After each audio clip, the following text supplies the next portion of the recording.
All right, friends, here we are for the health update episode. If you listen to one of my previous episodes, I was going into kind of the part two of the chapter, the Change Your Thoughts, Change Your Life, and the book that I had been featured in. And I was giving you some tangible tools of what you can do.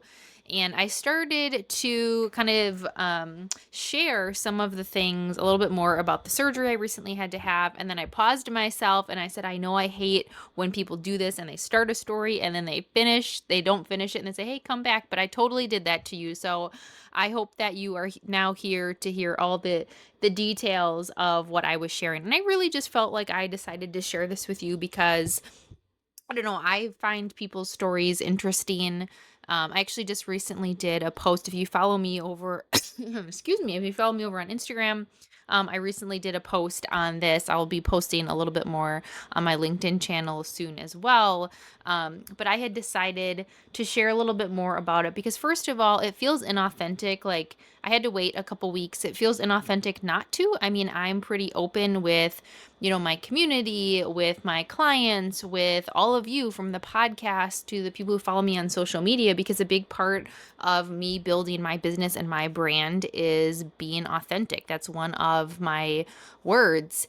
And I think there's a way to do that where it feels aligned for you. And, everyone has different ways the ways that they do that. Like if you're somebody who's going through something and you don't feel comfortable sharing those things, then by all means, like you don't have to. For me, that feels like part of the brand. And so it feels inauthentic to not share some of those things.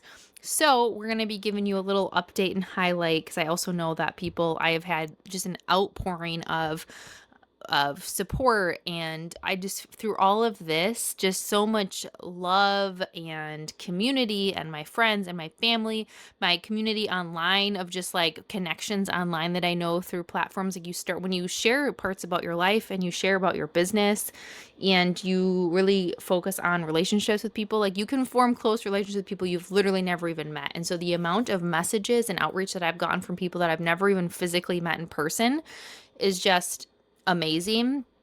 And it is definitely a lesson coming out of all of this of how we can be surrounded by support and community sometimes when we didn't even know we needed it. So if you're listening and you've been one of those people who has reached out or kind of just, checked in, like, thank you. I will take all the love and prayers and I appreciate it and hope I can do that for you if you're ever going through something as well. So just wanted to update you because I know some of you listening have been following me for a while. Some of you are clients, some of you just like to tune in.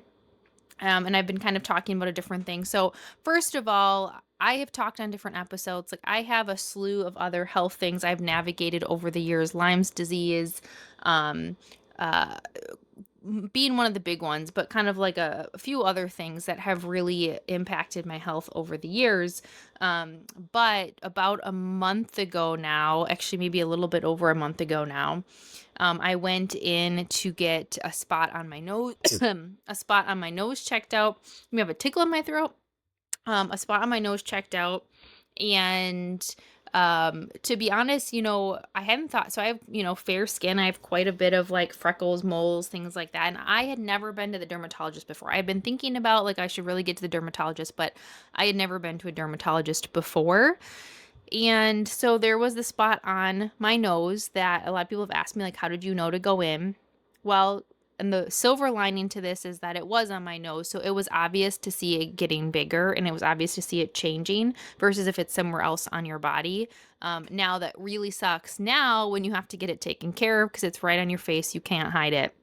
Hence, also why like I've said, I'm recording the next couple podcast episodes audio only. So it started, and then over the last year, we noticed that it was just starting to look a little bigger. So the outside edges of it was on the left side of my nose, and the outside edges were starting to just get a little bigger. They were like a light brown, and then I had 3 dark spots in the middle. And so I was kind of like, it could be could just be like a sunspot. But, when you start to notice it changing, I was like, I should probably get that checked out. So went to my doctor and she said, yeah, I would recommend you go see the dermatologist given the fact that it's getting bigger, it's multicolor. Um, here's just my reminder for you then to get get things checked out. So I went to the dermatologist. She decided to do a skin biopsy. And I I mean, obviously I was nervous and anxious, but I really expected to get a phone call saying, it's nothing. Like, you don't have to worry about it. Um, and so I was kind of playing phone tag a little bit with the office. I was getting some messages from the nurse, and I'm thinking, okay, I'm getting a call from a nurse to call them back. Like, that must be a good sign. I finally get a hold of them, and she says, it is cancerous. It's melanoma. It was a certain type of melanoma, which I couldn't remember at the moment. I remember just being like, okay. And she said, the dermatologist is recommending you go see this plastic surgeon. And I just remember like hanging up the phone, nobody else was home, and just calling my husband and just bawling, just like, what in the world? We had also been hit with some other news recently, and on top of everything, it just felt like, what? Sometimes you just feel like you're like walking through mud, I'm trying to run this business and just trying to be a mom and a wife and a human and a person, and it's just another thing. And it felt so heavy and it felt so overwhelming. So of course I went to the Google machine right away, and I couldn't remember, there's different types of skin cancer. I couldn't remember like, hey, which ones are kind of the more mild forms of skin cancer. So melanoma is the most aggressive form. So there's a couple other types. I don't remember all the names of them, but that they sometimes you can even keep them on for a while, but melanoma is one you don't want to mess with. So that also just felt really heavy. The type of melanoma I had, they were pretty confident was surface level, but they didn't really know until they went in and checked things out. And so just hearing melanoma, and again, when you research it, it talks about how quickly it can spread and how once it does spread, it's quite aggressive. And so that was really obviously weighing on me. And so then it really just started the process of I went to see the plastic surgeon, and I'm going in thinking, I've heard people getting spots removed, like they kind of just like cut them out and you kind of move on with things. Well, the plastic surgeon, said to me, he's like, hey, this is going to be a lot more involved than what you're thinking, because it being melanoma, the margins can be harder to see. And also because it's on one of the trickiest spots to have it, the side of your nose. If it's like your arm or back or anything like that, you can kind of just, again, kind of cut it out. And also if it causes any sort of scarring, it's not a big of a deal.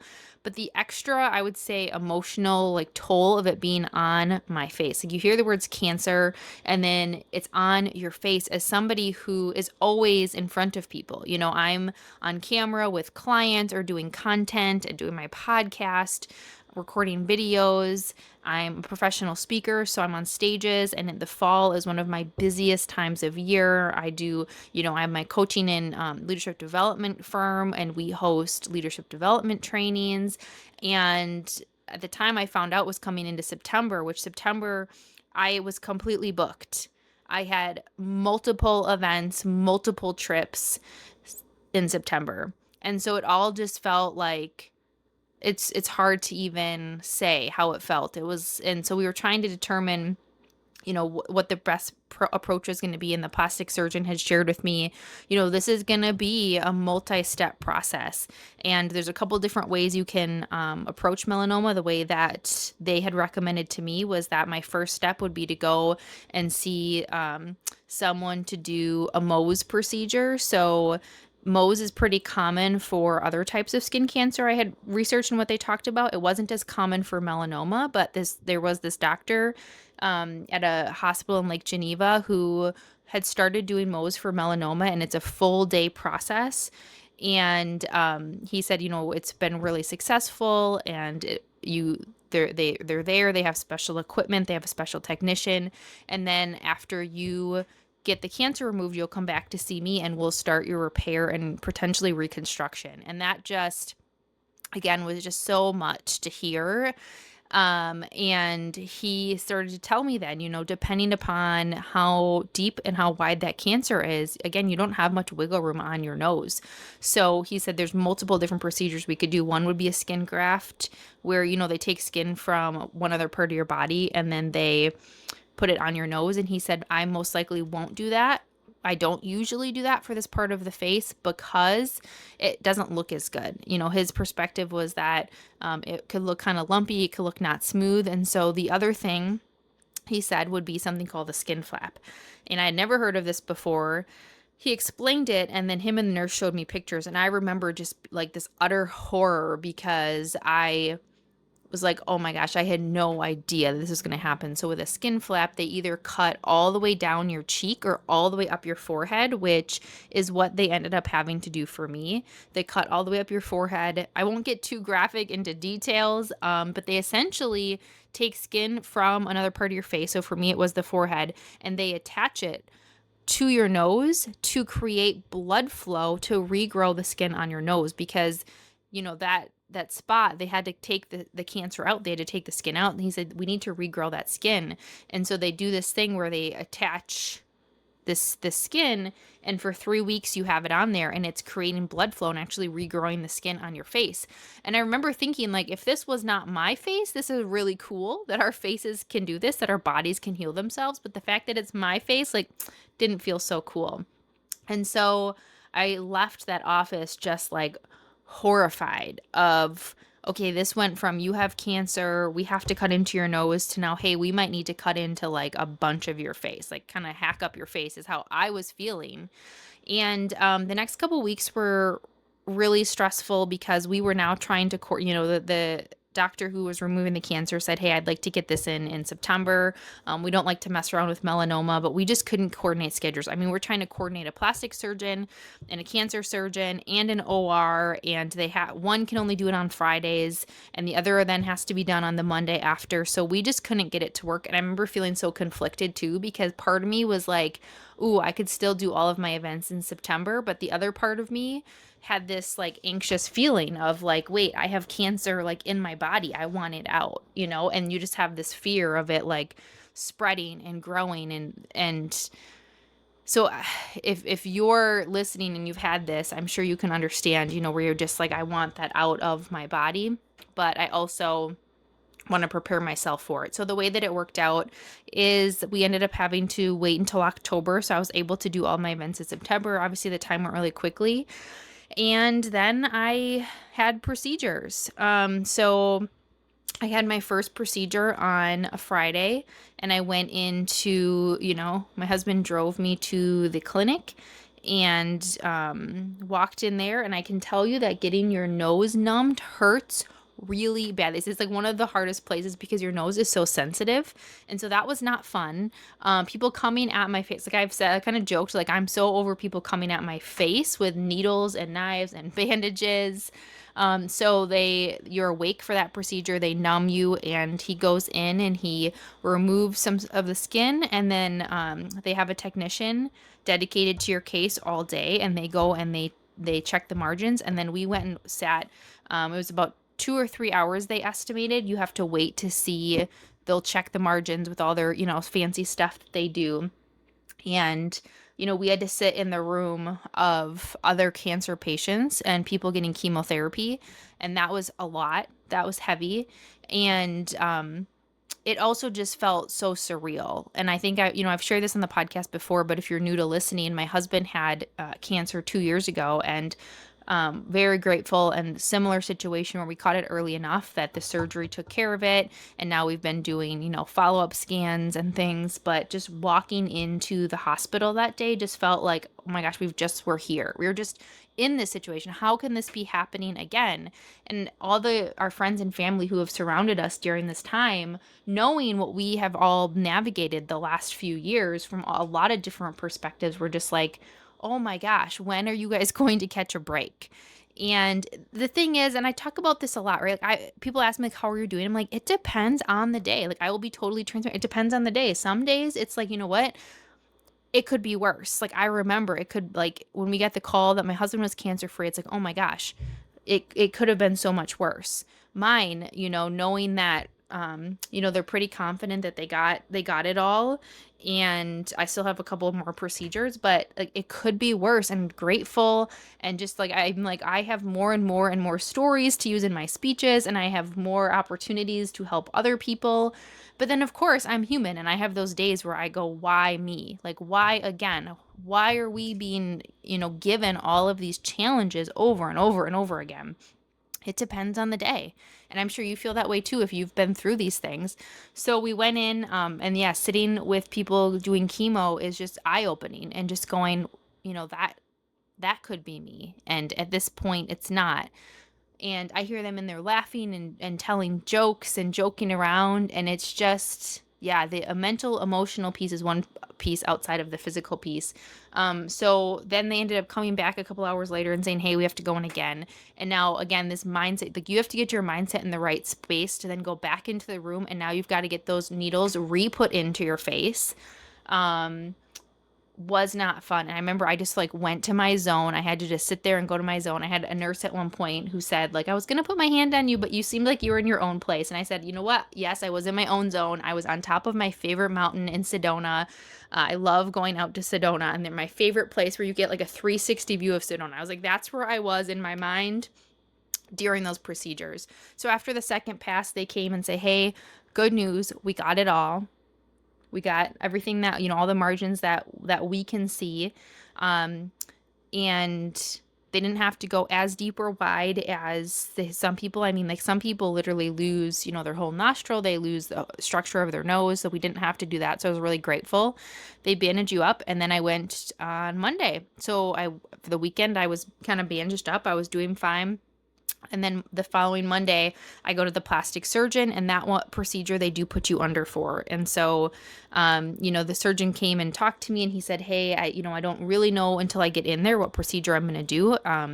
Probably won't do the skin graft, but I don't know. So they put you under, and you don't really know. And so I woke up, and everything went good. And I woke up, and I actually remember quite a bit. My husband was joking, like he wanted me to be like loopy. And you ever see those videos on social media after people get like their wisdom teeth out or like something, and they say hilarious things. I don't really do that. I was pretty with it. Like I still actually remember most things that we talked about. So I remember my husband's there, and the nurses are in there, and the surgeon comes in, and he says, we did have to do the forehead flap. So they had to cut all the way up my forehead. He's like, there wasn't enough skin there for the nose, but, everything looks really good. Everything went well. And I just remember like, oh, really? You had to do it? It's just, that was tough. That was tough to just, think about that. And so then they send you home, and we're still in it. Like I'm recording this episode. I still have a couple procedures to do. So they sent me home. The first couple days were rough. And then it started to get better. And now slowly every day gets better and better. I got the forehead stitches taken out now, so that's starting to heal up. And I have 2 more weeks with this thing on my nose, and then they go in and remove that. They stitch that up, and then I get those stitches out. So it's really a process. And yeah, I just wanted to share with you. If you're like, hey, I'm not interested in hearing this, that's cool too. But I know I've had people ask me, and people curious, and like, hey, what did they do? Why did they do that? How are you feeling? So I thought, you know what, I'll just come on and share with you and what they did for me. And I guess I would say, again, the biggest things I've leaned into during this time for me is what I talk to all of you about, is remembering how to see these things as opportunities. Remembering that on the other side of this, we'll look back and it will be a brief stint, a brief moment of life. And it gives us an opportunity to be even more grateful and to see perspective. I've said that after my husband's cancer as well. Like we see perspective of, it could be worse. And what can this teach us? I've leaned on, obviously my husband has been an amazing, amazing support. My son has been understanding, as a 7-year-old boy, like he's having to navigate a lot too. And the first day he came into my room after the surgery, and I'm all bandaged up, and his poor little face just was like, oh, Mom, are you okay? And But as I started to get a little better and I didn't have all the bandages and it didn't look quite as rough, he's so sweet and he'd come home from school and say, "Oh, Mom, you look like you're getting better." And just, yeah, like helping him to navigate this and, checking in, asking how he's feeling. And so I would say, and then also, I said it before, but like leaning on, it's kind of kindled friendships who I hadn't, we've been trying to get together and we just couldn't. And so, like, before my surgery, we made it happen. And just the amount of love and community of people surrounding me has been amazing. And my clients being understanding, I'm doing client work now and everyone's understanding when I say, "Hey, we're just not going to do video for a couple weeks. It's distracting." And, it would be more distracting than anything. So that's where we're at. We are marching towards being ready to go for um, I have a speaking engagement. I'm supposed to be traveling to Fort Lauderdale the second week of November at the early part of the week. And then I'm scheduled to speak at a leadership conference in Dallas the end of that week. And so that's what we are marching towards. Be my first event back after all of this. And so I was just at the doctor's the other day saying, like, when do the stitches get out? How quickly can I hop on a plane after I get these stitches out? And also, doing a lot of mindset work for myself to just know, hey, there's going to be scarring. There's going to be maybe even still some bandages. And how do I navigate? I mean, a lot of the talks I give are on mindset and resilience. This session that we're giving is on presence. And I mean, I can just weave it into, hey, sometimes we've got to show up even when we don't feel our best. So that is my story for you. I'm sure there will be a part 2 of this episode coming in the future, or a second version of this, because we're still in it. But I just wanted to share with you, and hopefully this update helps you. Hopefully my perspective and just kind of how I've navigated this can help you in a season of life that you're in.